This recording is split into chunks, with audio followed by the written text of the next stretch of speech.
little Lou doing? No response. Well, look at that. The child's taking a shine to me. You two were out cold, so I had you brought here. You were right. Whatever you did back there returned us to our own world. I put your cargo and gear in your private box. You slept for a whole day, you know. Slept like the dead. I'm already back in Capital Knot. Fragile's beach has been coming in handy. Sam, I owe you an apology. Lou was the name you were going to give your own baby if he'd had made it. I should have pieced it together sooner. Don't know what you're talking about. I found some records from 10 years ago. A death, sudden, in the middle of a town. Young woman in the prime of her life. Nobody knew until it was too late. A void out. Her husband, who was a member of Bridges, had dooms. He tried, but he couldn't get to her in time. The whole town was wiped off the map, leaving nothing but a big crater and him. Because he was a repatriate. People wanted answers. Did the man hide his wife's body on purpose? The only survivor was the only suspect. He was easy to blame, and people did. And pretty soon, they were blaming Bridges too. The man felt responsible, so he left. And his wife, who died, her name was Lucy. She'd been pregnant, poor woman. They were going to name their son Lou. Didn't happen. But it did. President Strand told me. She talked about you all the time. He didn't have to cut all ties and walk away, she said. You wanna shut the fuck up? Calm down, Sam. Take a seat.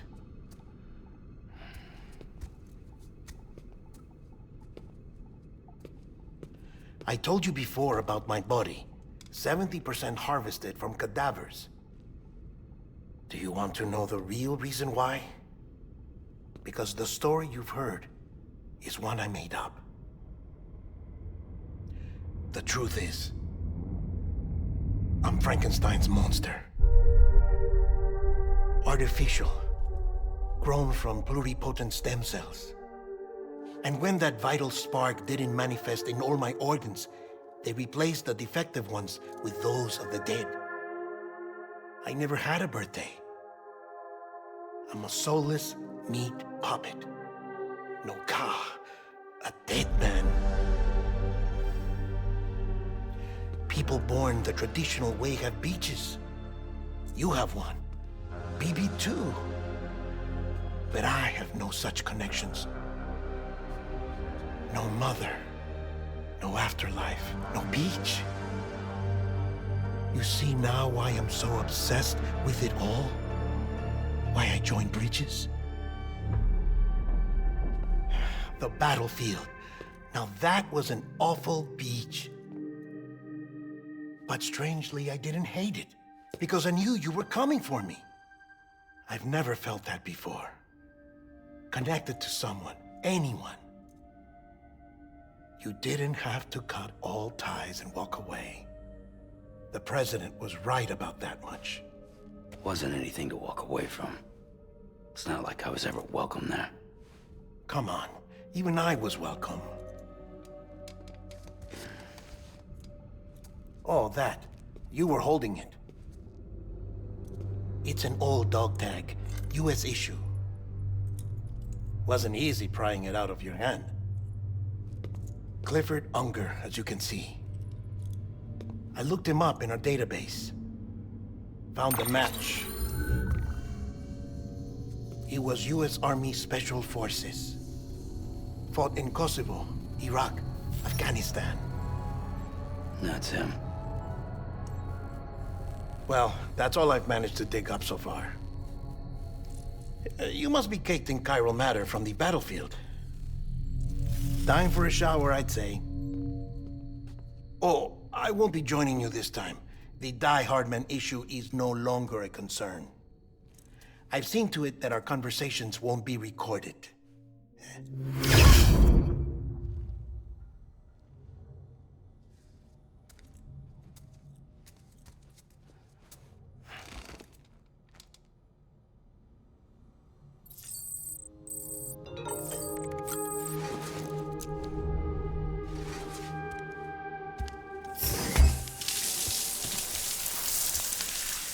Sam, do you copy? As you might have suspected, time here stopped while you two were on that battlefield. If my thinking is correct, the dimension to which you traveled is a kind of beach. To explain a little, our bodies, our ha, all occupy the same world, but our souls, our ka, have beaches all their own. These beaches are given form inside our brains by our beliefs, religion, philosophy, and so forth. As a result, a beach can be anything, and those anythings form a multiverse. However, if many people die at once, their beaches can become entangled, creating a strand field. This phenomenon is exacerbated in wartime by omnipresent feelings of resentment and despair. Beaches are more easily and frequently entangled. On such a beach, exits vanish and experiences cycle endlessly. Picture it like a record player. The needle skips, playing the same phrase again and again. They're fighting a battle that has no beginning or end. Round and round it goes.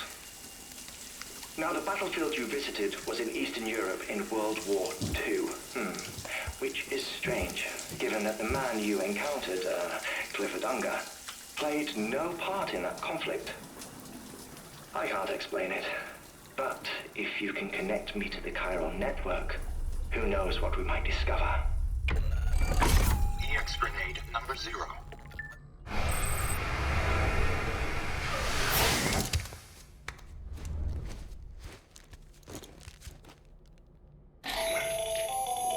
Still there, Sam?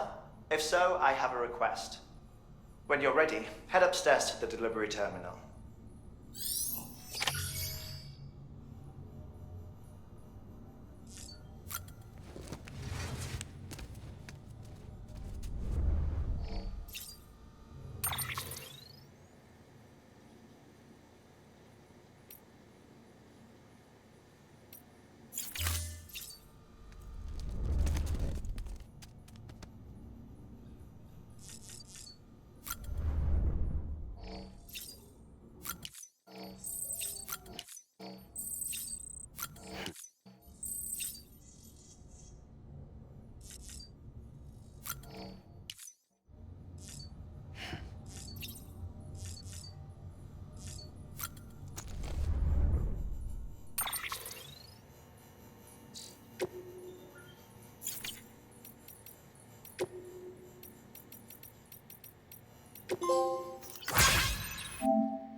Can I help you? Holy shit. John, is that you?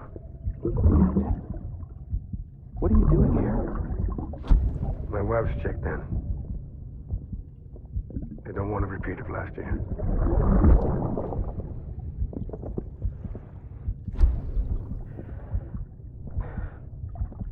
I'm so sorry. I didn't know you were perfect.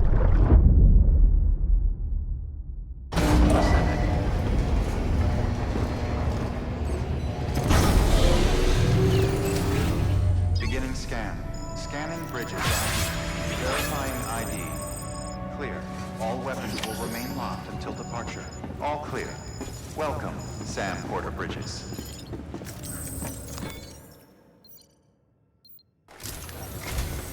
Sam, the west side of that region is covered by a massive tar belt. Beyond it is Edgenont City, the last bastion of civilization you'll find that far out. It's your final destination. Once you use the Cupid to connect it, the Cairo network will span the entire continent. The rebirth of America is so close.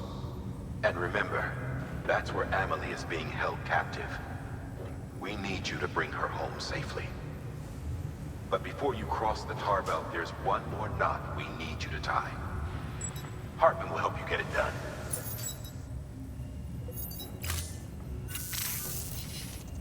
Sam, I'd like for you to bring me a few things. First, the dog tags you took from that soldier. Tuck them away in a pocket so you don't misplace them. Second, Mama's corpse. Her body shows no signs of necrosis, and I, for one, would like very much to know the reason why. Closer study may yield information that could prove instrumental in helping us to overcome the Death Stranding. Suffice it to say, 1 minute remaining. I don't have much time. See to your preparations. I'll be waiting. You'll find an official order on the terminal.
All right, Sam. Take care of her. And don't worry, she won't go necro. Millingan's special. Be funny if these Ha of ours ended up being the key to saving us all.